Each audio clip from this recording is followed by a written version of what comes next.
தயவுக்குறள் வாயிந்திரிய ஒழுக்கம் 97.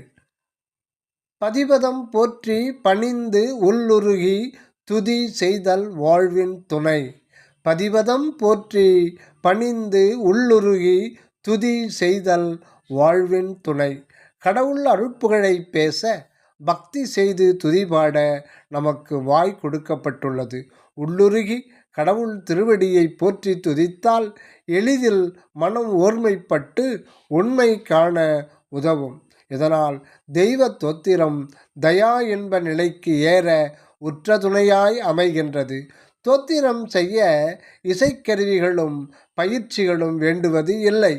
தயவால் உளமுருகி நின்று வாய்மொழியால் விண்ணப்பித்து வேண்டிக் கொண்டாலே போதுமானது.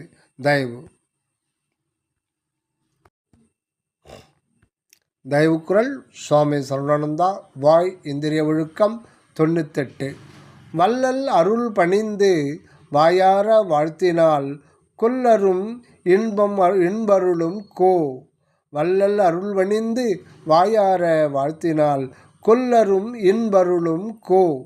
அருளை பணிவது என்பது வணங்கி அருள் உணர்வை பெறுவதும் புறத்தில் அருட்பணியை புரிவதும் ஆம்.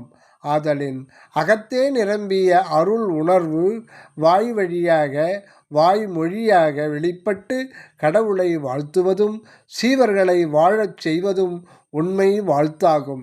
இவ்வாழ்த்தால் நம் பதி நமக்கு நல்லின்பமெல்லாம் வழங்கிடுவார். தயவு.